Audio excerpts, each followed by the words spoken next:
नमस्कार दोस्तों, आज हम बात करेंगे थ्री फेज मोटर के स्टार डेल्टा कनेक्शन के बारे में और उसके स्टार्टर के कनेक्शन के बारे में। तो चलिए दोस्तों वीडियो को स्टार्ट करते हैं। तो दोस्तों कभी अगर आपने थ्री फेज मोटर के टर्मिनल बॉक्स को ओपन किया है तो उसमें आपको कुछ ऐसे 6 टर्मिनल दिखते हैं इस तरह के। दोस्तों इसमें 6 टर्मिनल क्यों होते हैं? क्योंकि हमारी जो थ्री फेज मोटर होती है उसमें 3 वाइंडिंग होती है। दोस्तों अगर 3 वाइंडिंग तो हर वाइंडिंग के 2 सिरे होंगे, इसलिए इसमें 6 टर्मिनल होते हैं। जैसा कि आप इसमें देख पा रहे हैं, इसमें 6 टर्मिनल दोस्तों, क्योंकि 3 वाइंडिंग के हमारे 2 सिरे होते हैं। फर्स्ट सिरा स्टार्टिंग का, सेकेंड सिरा एंड का। इस तरह से हमारे 6 सिरे निकलते हैं, इसलिए हमारे 6 टर्मिनल हो जाते हैं। अब हम बात करेंगे मोटर वाइंडिंग और इस टर्मिनल के बीच के कनेक्शन के बारे में कि इन दोनों के बीच में कैसे कनेक्शन करते हैं हम। जैसा कि अगर आप इमेज में देखेंगे तो ये हमारे मोटर का इंटरनल भाग है जिसमें हमारे 3 वाइंडिंग हैं, आर, वाई, बी। दोस्तों सबसे पहले हमने वाई को लिया, इसको V2 टर्मिनल से कनेक्ट कर दिया और वाई के दूसरे सिरे को हमने V1 से कनेक्ट कर दिया। इसी तरह से हमने रेड को लिया और रेड के पहले सिरे को हमने U2 से कनेक्ट कर दिया और दूसरे सिरे को हमने U1 से कनेक्ट कर दिया।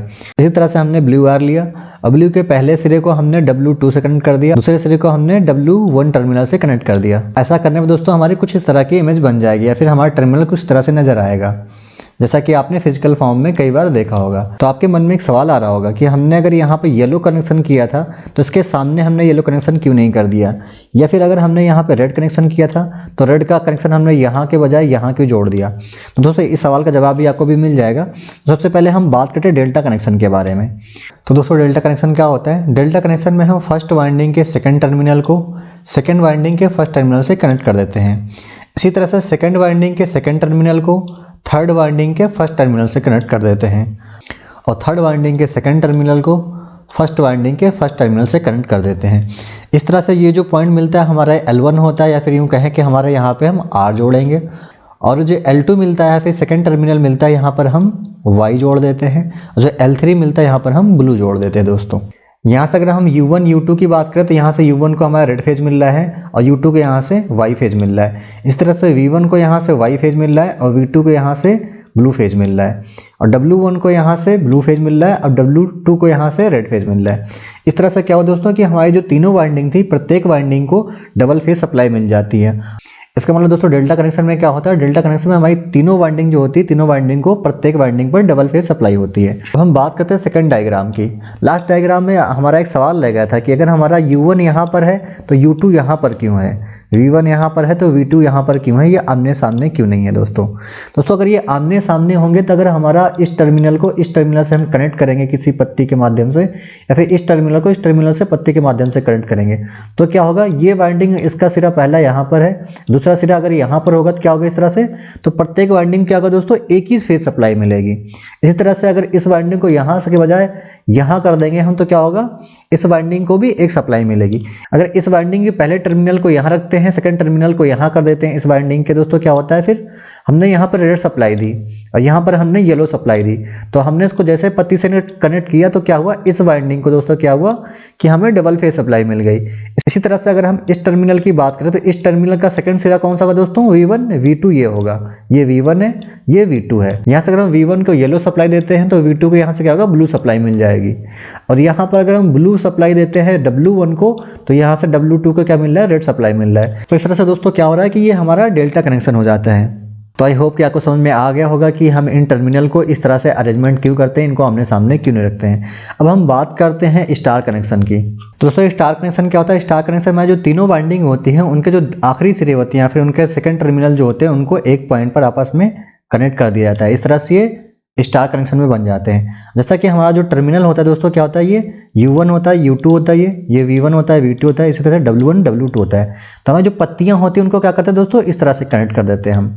इस तरह से कनेक्ट करने पर क्या होती है, ये जो तीनों वाइंडिंग आपस में क्या हो जाती है, शॉर्ट हो जाती है। तीनों वाइंडिंग आपस में शॉर्ट होते ही ये हमारा स्टार कनेक्शन बन जाता है। इस चीज़ को हम सेकंड डायग्राम के माध्यम से थोड़ा अच्छी तरह समझ पाएंगे। अगर सेकंड डायग्राम की बात करें, जो हमारा ये सेकंड डायग्राम है दोस्तों, सेकंड डायग्राम में अगर हम देखें तो हमारे जो 3 वाइंडिंग है आपस में क्या हो रही है, लास्ट में ये शॉर्ट हो जा रही, जैसा कि यहाँ पर हमारा दिखाया गया है। इन तीनों वाइंडिंग के जो सेकंड टर्मिनल से तीनों वाइंडिंग के वो क्या कर रहे हैं, आपस में शॉर्ट हो जाते हैं, जैसा कि हमने इस डायग्राम में भी देखा।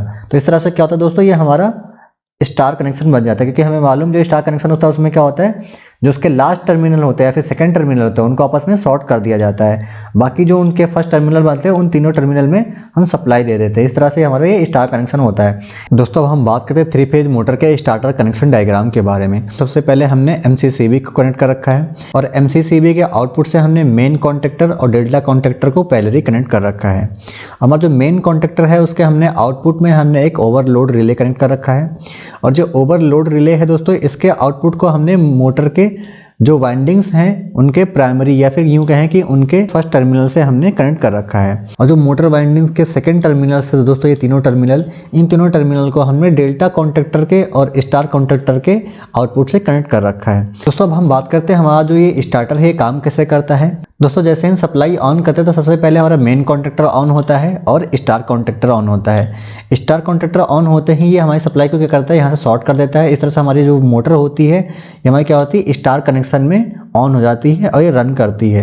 रन करने के बाद हमारा जो टाइमर रिले लगा होता है क्या करता है, इसकी सप्लाई को कट कर देता है। और दोस्तों स्टार कॉन्टैक्टर के बंद होते ही क्या होता है दोस्तों, हमारा डेल्टा कॉन्टैक्टर ऑन हो जाता है। डेल्टा कॉन्टैक्टर ऑन होती है दोस्तों, यहाँ से क्या होता है, ये सप्लाई हमारी ब्रेक हो जाती है। इधर आगे की सप्लाई, यहाँ पे सप्लाई क्या होती है, हमारे सेकंड टर्मिनल्स को सप्लाई मिलने लगती है। इस तरह से जो हमारी वाइंडिंग होती है, जैसा कि हमने अभी पढ़ा डेल्टा कनेक्शन में क्या होता है, हमारी जो वाइंडिंग होती है उसको डबल फेज सप्लाई मिलने लग जाती है और हमारा मोटर रन करता है। दोस्तों इस ऑपरेशन को हम लाइन डायग्राम के माध्यम से देख लेते हैं। दोस्तों लाइन डायग्राम की बात करें तो ये हमारा लाइन डायग्राम है। लाइन डायग्राम में हम देखते हैं कि हमारा जो मेन कॉन्टैक्टर है जब ये ऑन होता है तो ये क्या होता है, यहाँ से सप्लाई यहाँ तक आती है और यहाँ से हमारा ये स्टार कनेक्शन ऑन हो जाता है। ये स्टार कनेक्शन क्या करता है, इन सप्लाई को आपस में कनेक्ट करके शॉर्ट कर देता है। इस तरह से ये हमारी मोटर क्या होती है, स्टार मोटर बन जाती है। जैसे ही मोटर रन कंडीशन में आती है, रन कंडीशन में आने के बाद रिले क्या करता है, इसको बंद कर देता है और ये डेल्टा कनेक्शन को ऑन कर देता है। डेल्टा कॉन्टैक्टर को ऑन करते ही हमारी मोटर की प्रत्येक वाइंडिंग को डबल फेज सप्लाई मिलने लगती है और इस तरह से हमारा ये मोटर डेल्टा कनेक्शन में रन करने लग जाता है। दोस्तों हम बात करते हैं हमारा यहाँ पर जो ओवरलोड रिले होता है या फिर यहाँ पर जो आपने ये ओवरलोड रिले देखा था, ये क्यों लगाते हैं। तो हम ओवरलोड रिले इसलिए लगाते हैं कि बाई चांस अगर हमारा स्टार कनेक्शन काम नहीं करता है या डायरेक्ट डेल्टा में हमारी मोटर ऑन हो जाती है तो ओवरलोड रिले क्या करता है, हमारी सप्लाई को ऑफ करके हमारे मोटर को सेफ रखता है। या किसी भी कंडीशन में अगर हमारा मोटर ओवरलोड होता है या फिर उसमें ओवरलोड करंट फ्लो होती है तो वो क्या करता है, हमारे मेन कॉन्टैक्टर को बंद करके सप्लाई को ऑफ कर देता है और इस तरह से हमारी जो मोटर होती है ओवरलोड की कंडीशन में बंद हो जाती है और हमारी मोटर सेफ हो जाती है।